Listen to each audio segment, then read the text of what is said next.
Right, hello everyone. Right, so in this video I'm just going to show you how to make the different boxes. In the previous video I showed you how to make the paper gift bows. Okay, so these three boxes were made with the gift bag punch board. It's in the main catalogue. It's for £18. This gift bag opens at the top, so you can fill it from the top.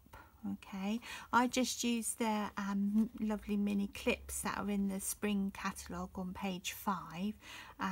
You get 4 colours, lemon lime twist, Bermuda Bay, berry burst, and then just the plain silver ones. So I just use those ones on the top. So that's a normal gift bag. So all the bags you can seal the end like that. All right, I just use the Picture Perfect birthday stamp set and the party pandas to decorate the front of that one. Okay, and then these two are still using the gift bag punch board, but I've made them into actual boxes. So this one I've left the ends open to show you that you can either glue them shut after putting your gift in, or you can glue one shut and leave the other end open to fill in with goodies. I have previously tied a ribbon round and done a bow to keep it shut, but you can decide what you want to do.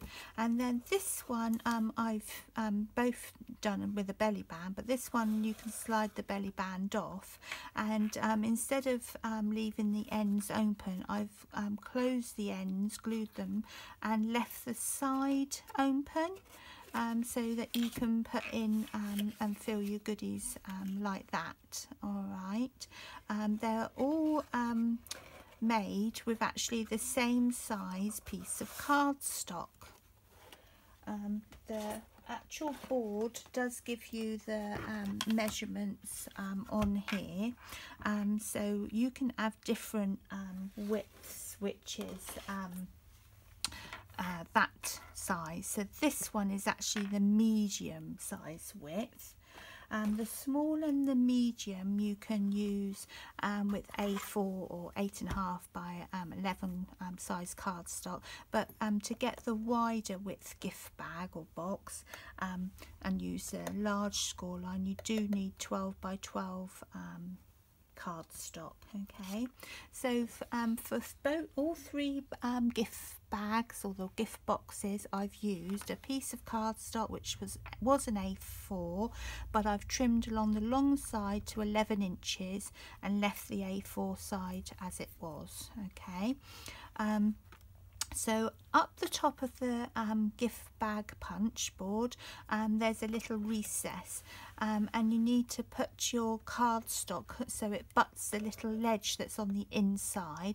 This part is the punching mechanism, and there's a line here for a start line for you to line up the edge of your cardstock, and this little piece here we call it a foot. So once that line gets covered up, then the foot replaces the actual line. Okay, so you need to do the horizontal lines first, so I like to do them all in one go. So you need to do it along the top and then turn it, and then we're going to do it along the bottom edge. So you'll have 2 score lines, one at the top, one at the bottom, going all across the horizontal like that. All right, so one there and one there.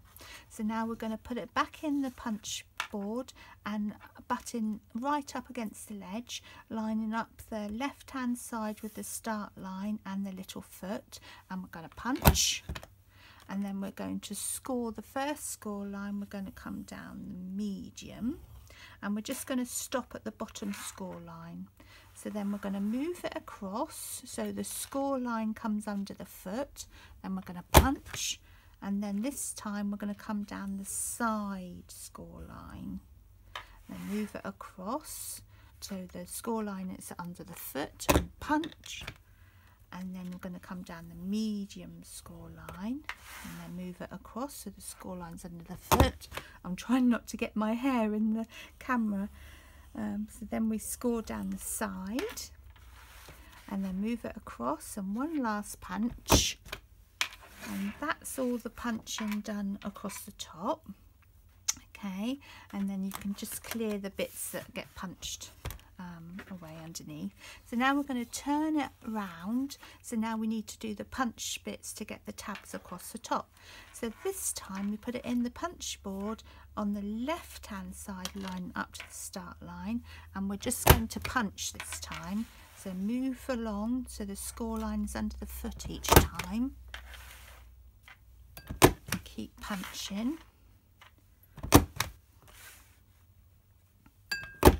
Alright, so that's all the punching done with the gift bag punch board. So you're left with a back and a front and two sides, and then this little sliver that we use to add the double-sided tape to, but you don't need these end bits, so we're going to just chop them off. Alright. So now if we're going to do this box, for instance, where we need to have both ends, alright, you're going to put double-sided tape on this thin sliver here, and then you're going to join it up so it becomes this box like that. Okay, so we'll do that now. So we put the double-sided tape on, and now this is on the side that you actually did all the scoring, so this is the outside of the box. So if you did want to stamp, instead of covering it with paper or embossing layers, this is the side you would stamp on. Okay, so then you would use your scoring tool and go over all the score lines so you get a nice crisp box.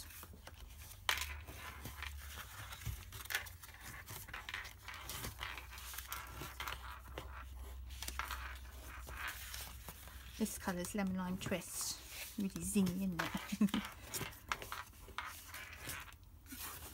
Alright, okay, so back to the front. So we're going to, if you want to decorate it, you can decorate it now. It's easier to do when it's flatter. So turn it over. So bring in the side with the double-sided tape on, and you can take that piece of double-sided tape off, and then bring the left-hand side, and you can just line it up to the score line, and then that's your box. All right, so there you go. You can glue down. So how you do the ends, you poke in the two small tabs, and then you want to have the join at the back. So on the back you can just put a little bit of tape down the sides, and then they will stick to the bottom middle tabs. Okay, and then a long piece of double-sided tape across the top there, and then that glues down. So that's how you would glue down the sides. Okay, so that's this box. Okay, and I did have a belly band. I'll show you how to make that in a minute, but I just stamped two little pandas and added a paper layer for that one. So like I said, for this box we wanted the opening at the top for a different way of getting in, and then the belly band keeps it all shut, so you don't need any ribbon. Okay, so you would still do the box exactly the same, it's just how you glue it together. Now I took out a little notch here so you can get your finger in, so I just did that with the 3/4 inch circle punch. So I'm just going to eyeball it halfway.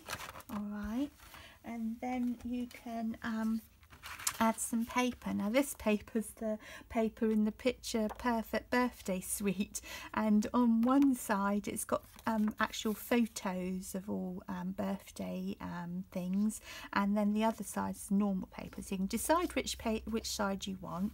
But if you want to have it lining up with the notch, see it goes over there, if you just get a pencil and just pencil where you've actually done the notch on the cardstock, but mark it on the paper and make sure it's all lined up where you want it to actually go. And then if you go over with the 1-inch circle punch, you can just see where the pencil marks are, and just do it slightly bigger and punch that notch out, and then when you glue it on, it will give you the same border all the way round. All right, so that would be the actual front of the box. That's what I did to that. And then, so that's the front. So we're going to actually just glue up these 3 sides, and then the flap where you would put the double-sided tape if you were going to glue it completely together, you leave it plain, because that becomes the tab to go inside the box like that. All right, so we need to leave the tabs with no glue on, because they go on inside. So we're going to glue down these 3 sides. Okay, so you do that. So all I did was put a little bit of tape on one side, you can do both sides of the little tab. All right, and then bring down the back one without any tape, and then this side you can put tape all along the top, because that will go over that tab. So you don't want tape all along that side, because when you close it down you'll see all tape on the inside of the box. All right, so only put double-sided tape on the little flap, put the back one down first, and then on the front one you're going to put a piece of double-sided tape here, and that goes over